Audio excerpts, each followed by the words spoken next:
todo aquele que nele crê não pereça. A equipe Hoyt é formada por pai e filho, Dick e Rick. Eles correm muito, 64 maratonas, 206 triatlons, 6 Ironman, 204 corridas de 10 quilômetros.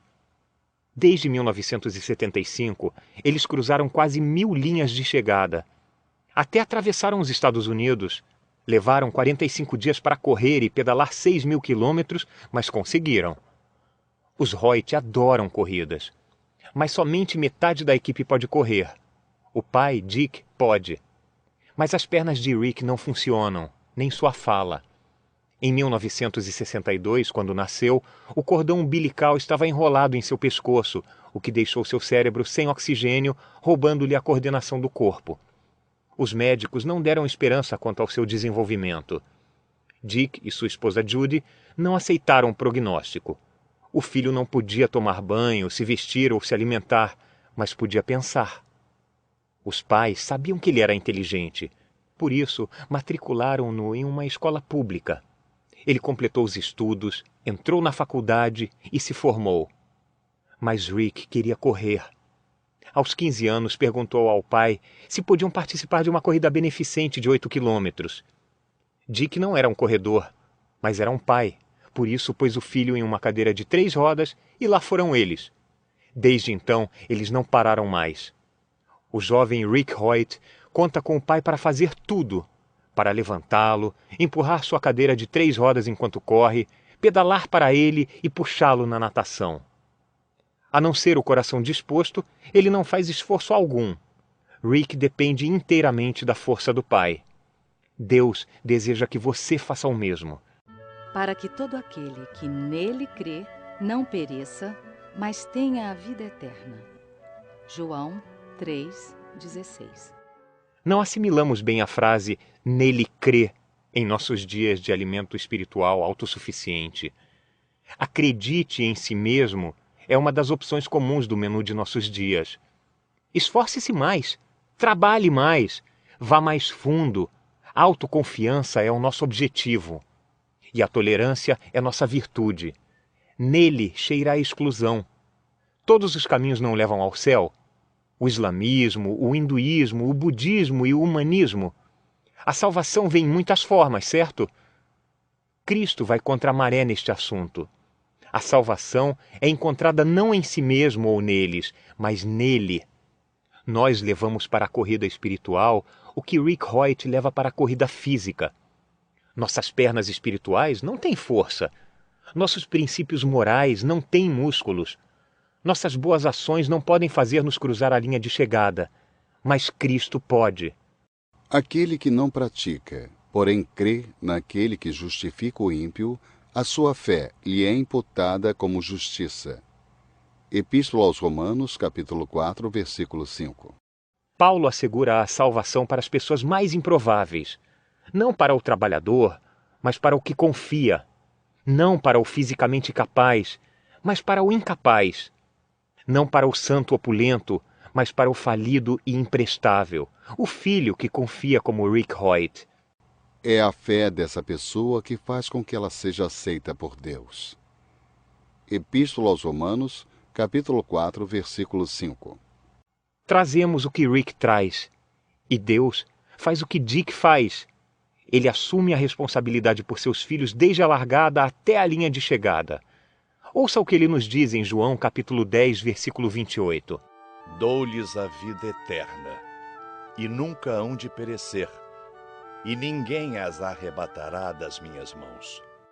Jesus reforçou essa ideia de tal forma que os tradutores da edição ampliada da Bíblia foram levados a afirmar: Eu lhes dou a vida eterna, e nunca hão de perdê-la ou de perecer ao longo dos séculos. Por toda a eternidade, elas jamais serão destruídas de modo algum. Ninguém poderá arrancá-las de minha mão. João, capítulo 10, versículo 28. Nós, pais, entendemos a decisão de Deus. Quando nossos filhos tropeçam, não os negamos. Quando eles caem, não os rejeitamos.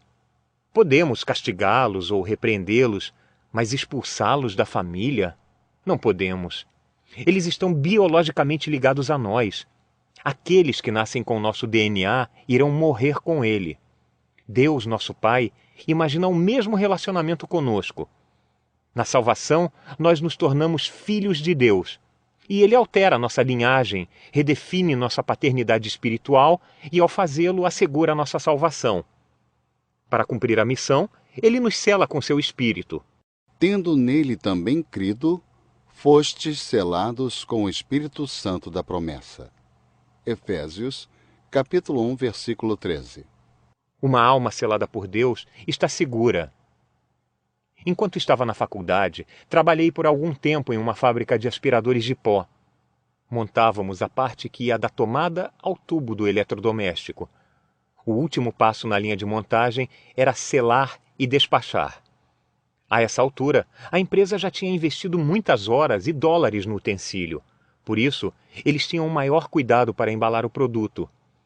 Envolviam-no em papel bolha, colocavam-no dentro de uma caixa de isopor, fechavam a caixa com uma fita adesiva bem resistente, imprimiam nela o endereço do destinatário e a prendiam com tiras dentro do caminhão. Aquele utensílio estava seguro. Mas, comparado ao cuidado que Deus tem com seus santos, aquilo era apenas trabalhadores jogando os utensílios sem proteção alguma na parte de trás de uma picape.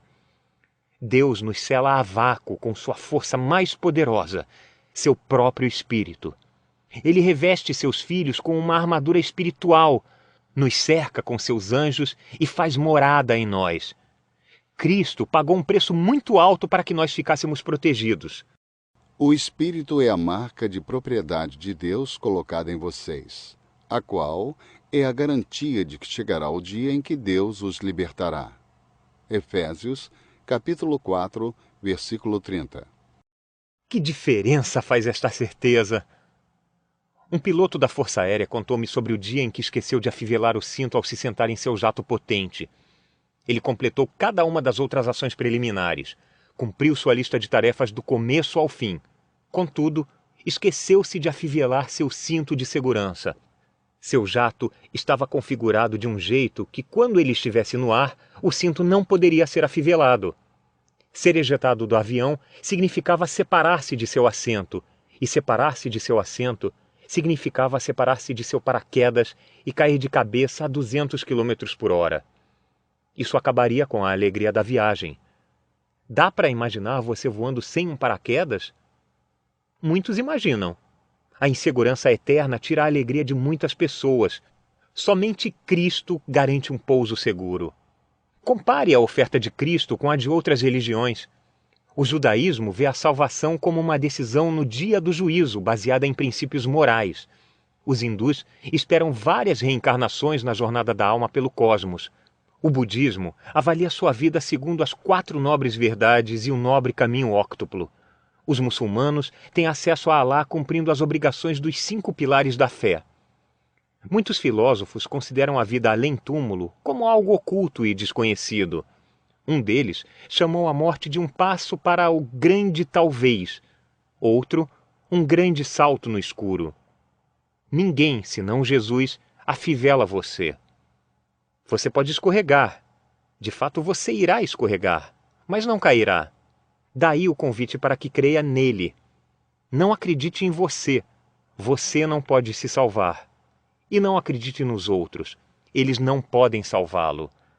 Alguns historiadores colocam Cristo no mesmo grupo de Moisés, Maomé, Confúcio e outros líderes espirituais. Mas Jesus se recusa a aceitar isso. Em João capítulo 14, versículo 6, ele declara: Eu sou o caminho e a verdade e a vida. Ninguém vem ao Pai senão por mim. Ele poderia ter feito mais pontos na política correta se tivesse dito: Eu conheço o caminho, ou Eu mostro o caminho. Contudo, ele não fala do que faz, mas de quem é. Eu sou o caminho. Seus seguidores recusam-se a suavizar ou mudar o foco. Pedro anunciou: Em nenhum outro há salvação, porque também debaixo do céu nenhum outro nome há, dado entre os homens, pelo qual devamos ser salvos. Atos dos Apóstolos, capítulo 4, versículo 12. Muitos recuam diante de tal definição. Os 2 versículos soam antiquados nesta era de bandas largas e mentes abertas. O mundo está se encolhendo, as culturas estão se misturando, as fronteiras estão desaparecendo. Este é o dia da inclusão. Todos os caminhos levam ao céu, certo? Mas será que eles podem? A frase dá um bom tema para os programas de entrevistas, mas é precisa? Todas as abordagens acerca de Deus estão corretas? O islamismo diz que Jesus não foi crucificado. Os cristãos dizem o contrário. Não é possível que os 2 estejam certos. O judaísmo recusa a declaração de Jesus como um Messias. Os cristãos a aceitam. Alguém está cometendo um erro. Os budistas recorrem ao Nirvana, alcançado após 547 reencarnações. Os cristãos acreditam em uma vida, uma morte e uma eternidade nas quais podem desfrutar de Deus. Uma visão não exclui a outra? Os humanistas não reconhecem um Criador da vida. Jesus declara ser a fonte da vida. Um dos 2 está falando algo que não faz sentido. Os espíritas leem a palma da mão. Os cristãos consultam a Bíblia. Os hindus veem um Deus plural e impessoal. Os seguidores de Cristo creem que não há outro Deus senão um só. É só conferir a primeira epístola aos Coríntios, capítulo 8, versículo 4. Alguém está errado. E o mais importante, toda religião não cristã diz: você pode se salvar. Jesus diz: minha morte na cruz salva você. Como todas as religiões podem levar a Deus sendo tão diferentes? Não toleramos esta falta de lógica em outras questões. Não fingimos que todos os caminhos levam a Londres ou todos os navios vão para a Austrália. Nem todos os voos pousam em Roma. Imagine sua resposta para um agente de viagem que afirma o contrário. Você lhe diz que precisa de um voo para Roma. Bem, há um voo para Sydney, na Austrália, com partida às 6 horas. Ele vai para Roma? Não, mas oferece um maravilhoso jantar a bordo e ótimos filmes. Mas eu preciso ir para Roma. Então deixe-me sugerir a Southwest Airlines. A Southwest voa para Roma, é? Não, mas esta companhia sempre recebe prêmios por sua pontualidade nas chegadas. Eu preciso de uma companhia aérea que me leve para um lugar, Roma. Meu senhor, todos os voos vão para Roma. Você tem bom senso suficiente para saber que as coisas não são assim. Voos diferentes têm destinos diferentes. Esta não é uma conclusão estúpida, mas uma conclusão sincera. Nem todo voo vai para Roma. Nem todo caminho leva a Deus. Jesus fez brilhar um caminho único em que o indivíduo não pode salvar a si mesmo. Ele iluminou uma estrada que fora obstruída pelo esforço humano. Cristo veio não para o forte, mas para o fraco. Não para o justo, mas para o pecador. Seguimos o caminho de Jesus quando confessamos nossas necessidades e não quando realizamos nossas proezas. Ele faz um convite ímpar que nos leva a Ele, no qual Ele opera e nós confiamos. Ele morre e nós vivemos. Ele convida e nós cremos.